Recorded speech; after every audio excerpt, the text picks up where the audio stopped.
Ahoj, vítaj na mojom kanáli pri druhej časti zlomkového seriálu. Dnes sa pozrieme na rozširovanie zlomkov. Nie je to nič zložité a ukážeme si to na niekoľkých príkladoch. Už vieme, čo sú zlomky a dnes sa naučíme, ako ich môžeme nafúknuť bez toho, aby sa zmenila ich hodnota. Rozširovanie zlomkov znamená, že horné číslo, čitateľ, aj dolné číslo, menovateľ, vynásobíme rovnakým číslom. Môže to byť napríklad číslo 7, alebo číslo 12, alebo číslo milión. A keďže neviem, aké číslo to bude, nazvem ho krycím menom K. Ale pozor, tým číslom nesmie byť 0. Prečo? To si povieme neskôr. Teraz sa pozrime na ten náš super vzorec v praxi. Poďme na prvý príklad. Máme zlomok 1/2 a našou úlohou je rozšíriť ho číslom 3. To znamená, že čitateľ, číslo 1, vynásobíme číslom 3 a takisto menovateľ, číslo 2, vynásobíme číslom 3. 1 krát 3 je 3 a 2 krát 3 je 6. Takže zlomok 1/2 sa rozšíril na 3/6. Poďme na ďalší príklad. Teraz si vyskúšame rozšíriť ten istý zlomok, 3/4, rôznymi číslami. Najprv ho rozšírime dvomi.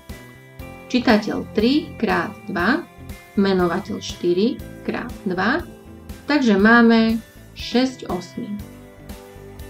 Poďme na Bčko. Rozšírenie piatiny. 3 krát 5 lomeno 4 krát 5. Výsledok je teda 15/20. A nakoniec 3/4 rozšírime 4. 3 krát 4 lomeno 4 krát 4 a dostávame výsledok 12/16. Možno sa teraz pýtaš, môžeme rozširovať aj záporným číslom?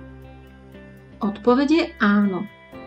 Aj keď budeme násobiť záporným číslom, stále platí, že musíme vynásobiť čitateľa aj menovateľa tým istým číslom.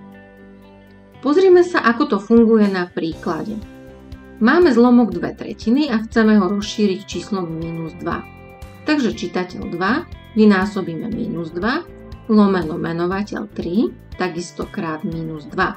Dostali sme zlomok -4 -6.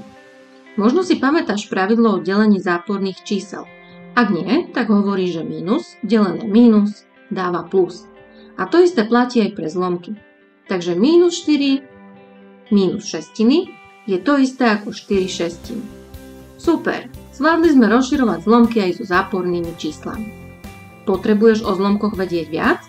Tak pozri moje ďalšie videá, kde sa venujem napríklad kráteniu zlomkov, ich sčítaniu, odčítaniu a ďalším šokujúcim matematickým figľom.